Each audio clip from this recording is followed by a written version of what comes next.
As we move on to another controversy that's been brewing in the last few days, in the run-up to Teachers' Day, there's been a lot of debate already over the Prime Minister's address to school children that's going to take place on Teachers' Day on Friday. Now, the HRD Minister has been insisting for the last 24 hours that this is not going to be mandatory.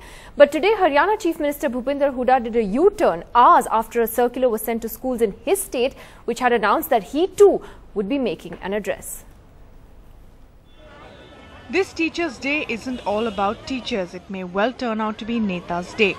After the HRD Ministry's directive to all schools to ensure children listen to their Prime Minister, now Chief Ministers of Bengal and Gujarat have also decided to address the students on Teachers' Day.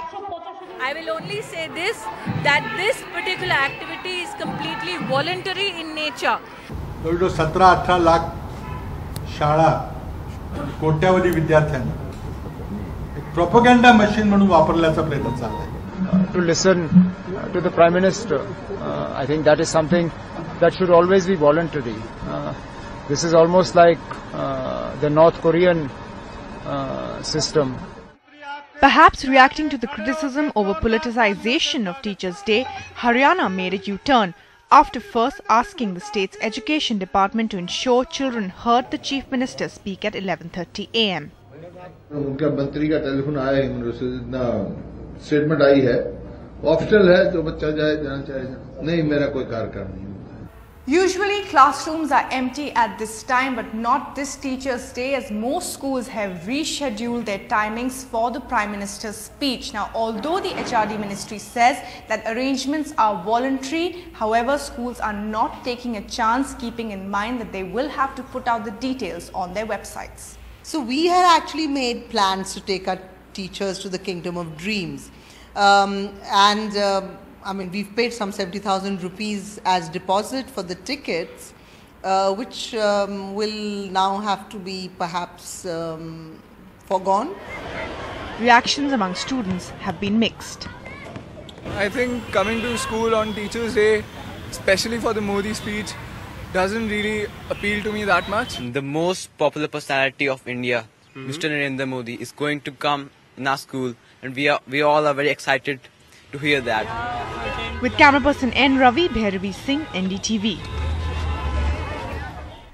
Well, should politics be kept out of the classroom? It's actually ironic that we're asking that question, but it is something that needs to be asked after this huge controversy that's broken out over these addresses. Annie Koshi, the principal of St. Mary's School, also joins us on the program tonight. But Abhishek Singh, may I ask you first, why did Chief Minister Hooda change his stand? I mean, in the morning there was a circular issued that he would be speaking to students at 11:30 a.m. on Friday.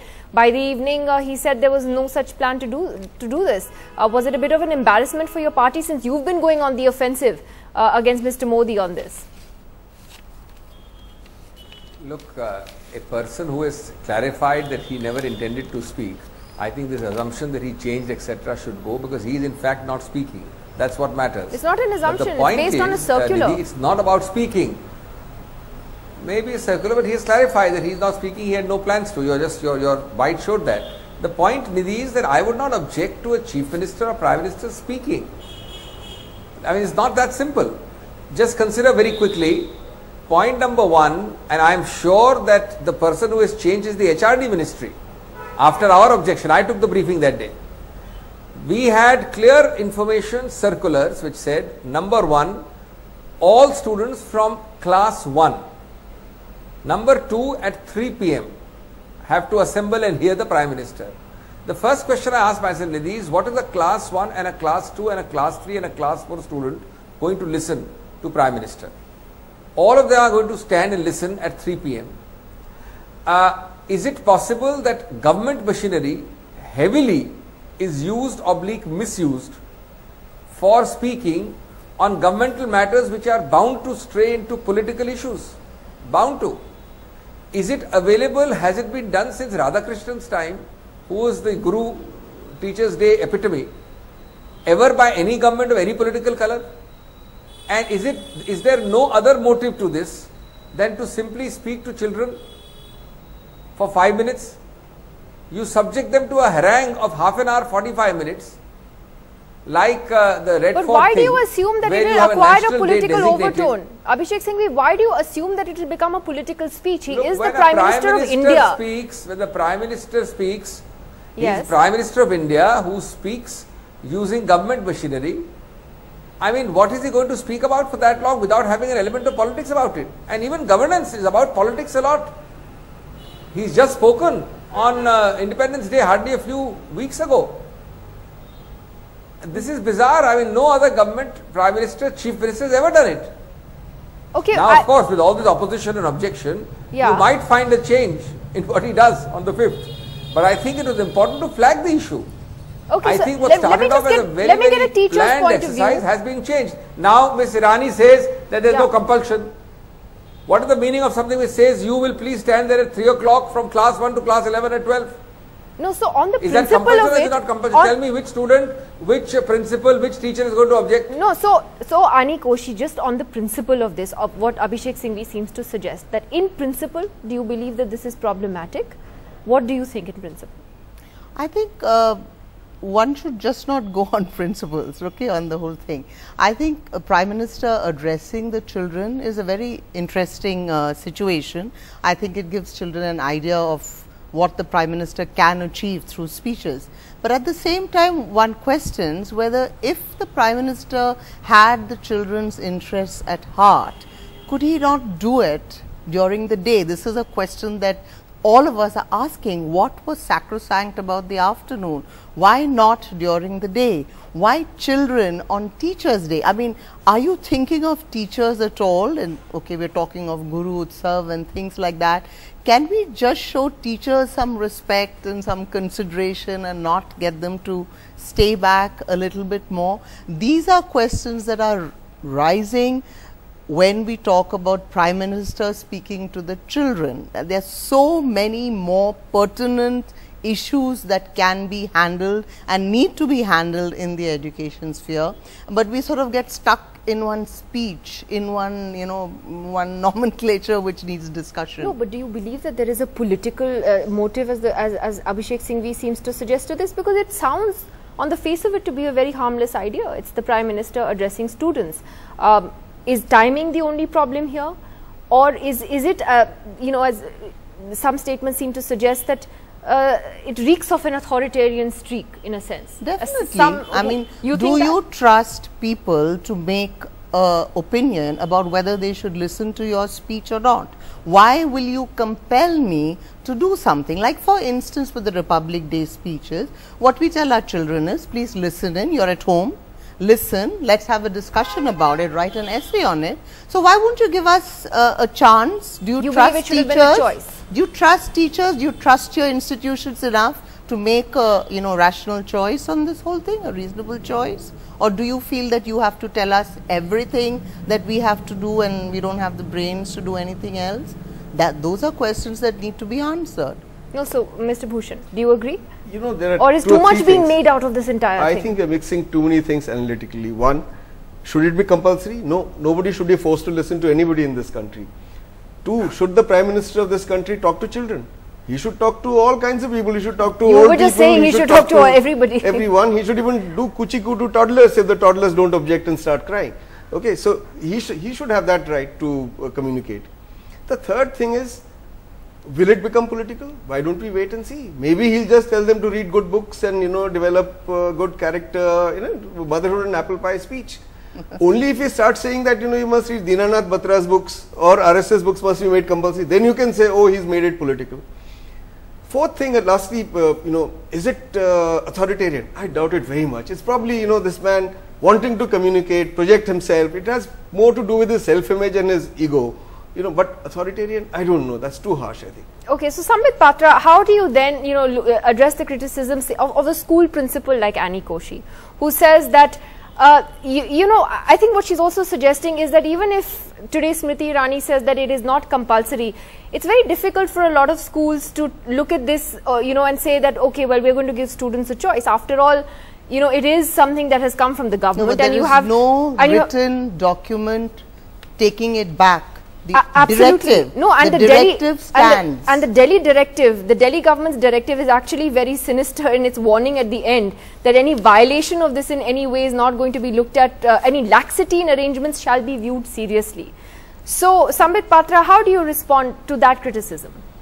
Nidhi, the nutshell of the matter is, if we go into the summary of these letters and the kind of debates that we are having since a few days about the Teachers' Day celebration, the summary would be the Prime Minister of this country, who does not belong to any political party. He is the Prime Minister of the country. He wants to talk to the students and the teachers of this country. So what is so obnoxious about it? So what is so appalling about it? The Prime Minister wants to talk to the people who have elected him as the Prime Minister of this country. He wants to give a direction to them as to how the teachers and student relationship should... Just a second, Nidhi, please don't interrupt me. Secondly, and most importantly, I would like to remind you of the fact that the Prime Minister has been talking about the importance of teachers in this country since long. Well before he started the campaign for the election, he has been talking about the fact that there is a need of dire necessity of good teachers in this country, and that's the reason as to why he's taking up this whole issue into the center stage of the country, and that is the reason more so as to why the teachers, the students and the educational fraternity of this country should be listening to what the Prime Minister has to deliver. Thirdly, coming to the nitty-gritty of the letters, coming to the issues as to whether the children would be standing and listening to the speeches, or whether they would be listening from their home or whether from the school, I believe these are matters which are best left to the school to decide, and the letter is not dictatorial. In fact, this may be the way letters are administrative letters are written to school, but that does not mean that a democratically elected government would anyway take a sinister look at the people if they would not attend the function. It is, everyone knows that. All the three panelists apart from me know this fact that the students would not be punished in a way if they do not listen to the Prime Minister. Now, the most important point which I would make at the end is, look, leaders are born, they are not made. He is Modi, he is not Rahul Gandhi. If he is Modi, people know what to expect from him. People love enjoying him. Students have enjoyed their picnics. Students go with great amount of energy and enthusiasm to watch a movie. Today, the students of this country are equally enthused to the fact that they would be listening and interacting to their Prime Minister. If the students have no problem, why do we have a problem? How do you know that everyone is happy with this? I mean, Abhishek Singhvi, yes. Mr. 1 minute. I wish I had the same thermometer which Mr. Patra uses to judge A, that all these students want to hear him, B, that they have the option not to hear him, and C, that they enjoy it so much when they hear him. I just wish there was this great barometer and thermometer. I am quite sure that doesn't exist. I think this is a clear indication of a very authoritarian streak, a regimentation, and I am sure within a few years Mr. Modi will realize that India is a very different country, because regimentation of all forms and sorts and all colors and shapes and sizes, this country is just too individualistic, it is just too diverse, and it is just too argumentative as an Indian to allow this. But when Smriti Irani, Abhishek Singhvi, when Smriti Irani keeps saying that it is not compulsory, it is something that is going to be essentially voluntary for schools, why is that a problem then? I mean, the Delhi government circular which I have here pretty much makes it clear that if you are not going to follow this, you are in trouble. So leaving aside the Delhi government circular, I can tell you straight away. CBSE circular. Not Delhi government. Let me tell you straight away. First, this great clarification by the HRD minister is clearly a firefighting exercise. It's ex post facto. It's after the Congress basically and some then other parties took very strong objection. So this is a great brainwave subsequently. B, what she says much later is not relevant. The enforcement directorates for all schools are the school directorates in each state. They are the most feared persons, as any school principal will tell you. They can do the inspectorage in a much worse manner than any inspectorage you know of. Do you think, Nidhi, that you are having this very convivial atmosphere with all students chanting that we want to see, and some are allowed to go home, some are allowed to go and do their homework, some are sitting in school and some are listening? Will there not be chaos? Do you think the school director is going to allow it? I mean, this is a fig leaf of a ex post facto justification, and in fact it makes it worse, because Ms. Smriti Irani has let the cat out of the bag.